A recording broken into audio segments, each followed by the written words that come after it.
आज के इस वीडियो सेशन में हम दो एडवांस इंग्लिश स्ट्रक्चर के बारे में बात करेंगे जो हम लगभग रोज़, शायद ही कोई ऐसा व्यक्ति होगा जो इनको अपने डे टू डे कन्वर्सेशन में यूज़ नहीं करता होगा। तो आज का ये वीडियो सेशन बहुत ही इंटरेस्टिंग होने जा रहा है, तो आप इसको ध्यान से देखिए। तो आज की हमारी पहली जो स्ट्रक्चर है वो है इस तरह के हिंदी के सेंटेंस जिनमें हम बोलते हैं के साथ बनती है या के साथ नहीं बनती है। यानी एग्जाम्पल के थ्रू जैसे मैं बताऊं आपको कि मेरी मेरे दोस्तों के साथ बनती है या मेरी मेरे दोस्तों के साथ नहीं बनती है, तो इस तरह के सेंटेंसेस होते हैं। तो के साथ बनती है को हम इंग्लिश में गेट अलोंग विद से ट्रांसलेट करते हैं। तो अभी हम एग्जाम्पल के थ्रू समझते हैं। मेरी उसके साथ नहीं बनती है, मेरी उसके साथ नहीं बनती है। तो अगर नेगेटिव सेंटेंस है और हैबिचुअल एक्शन है, आदत की बात है, तो आप डू और डज में से एक लगाते हैं अकॉर्डिंग टू सेंटेंस। अगर हमारा subject I, we, you, they और प्लूरल नाउन है तो हम डू को लगाते हैं। और in case if our subject is he, she, it, name और singular noun then we use does. तो अभी मेरी उसके साथ नहीं बनती है तो डू लगेगा। तो आई don't get along with her, I don't get along with her. Next sentence है उसकी अपने पति के साथ अच्छी बनती है।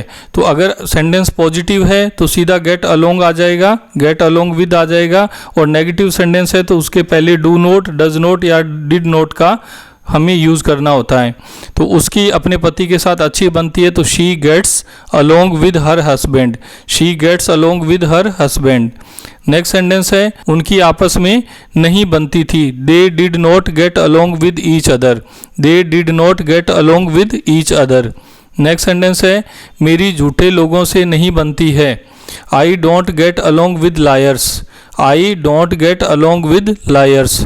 नेक्स्ट सेंटेंस है उसकी किसी से नहीं बनती है।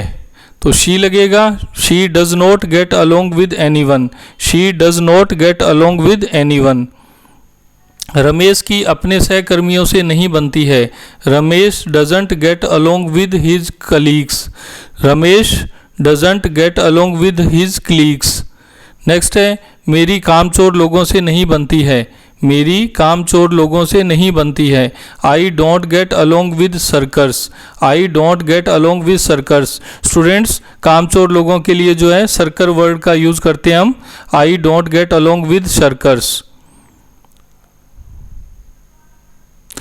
तुम्हारी अपने भाई से क्यों नहीं बनती है, तुम्हारी अपने भाई से क्यों नहीं बनती है। Why don't you get along with your brother, why don't you get along with your brother.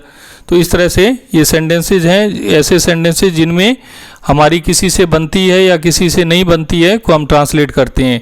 आइए अब दूसरी स्ट्रक्चर देखते हैं।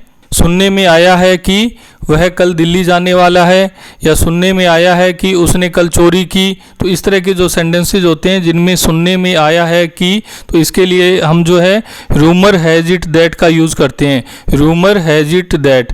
एग्जाम्पल के थ्रू समझते हैं। सुनने में आया है कि तुम शादी करने वाले हो, सुनने में आया है कि तुम शादी करने वाले हो। तो रूमर हैज इट दैट ये हमें हर सेंटेंस में लगाना पड़ेगा डियर स्टूडेंट्स, इसमें कोई भी चेंज नहीं होगा। Rumour has it that you are about to get married, that के बाद में जो सेंटेंस होगा you are about to get married, इसको अकॉर्डिंग टू सिचुएशन हम चेंज करेंगे। ये प्रेजेंट, पास्ट, फ्यूचर में कैसे भी हो सकता है। तो rumour has it that you are about to get married. Next sentence है सुनने में आया है कि तुम पास हो गए हो। Rumour has it that you have passed, rumour has it that you have passed. Next sentence है सुनने में आया है कि तुम नई कार खरीदोगे। डियर स्टूडेंट, ये फ्यूचर का सेंटेंस है। तो rumour has it that you will buy a new car, rumour has it that you will buy a new car. Next sentence है सुनने में आया है कि अब हमारे एग्ज़ाम नहीं होंगे। जैसे अभी हम कोरोना पेंडेमिक से सफ़र कर रहे हैं तो अधिकतर जो एग्ज़ाम्स हैं वो पोस्टपोन हो गए हैं। तो ऐसी सिचुएशन में हम ऐसा बोलते हैं कि सुनने में आया है कि अब हमारे एग्ज़ाम नहीं होंगे। Rumour has it that our exam will not be held now, rumour has it that our exam will not be held now. Next sentence है सुनने में आया है कि तुम अगले महीने अमेरिका जा रहे हो। Rumour has it that you are going to America next month, rumour has it that you are going to America next month. Next sentence है सुनने में आया है कि तुमने अपने दोस्तों का पार्टी में अपमान किया। Rumour has it that you insulted your friends in the party, rumour has it that you insulted your friends in the party. आज का लास्ट सेंटेंस है, सुनने में आया है कि तुम केवल एक ही समय भोजन करते हो। Rumour has it that you take food only one time a day. Rumour has it that you take food only one time a day. Dear students, ये 15 सेंटेंसेज हैं जिसके अंदर हमने दो अलग अलग स्ट्रक्चर्स को सीखा है और ये दोनों स्ट्रक्चर बहुत ही इंपॉर्टेंट है। अगर आप प्रैक्टिस करेंगे तो आपकी लैंग्वेज डेफिनेटली बहुत ही इंप्रेसिव बनेगी। Thanks for watching.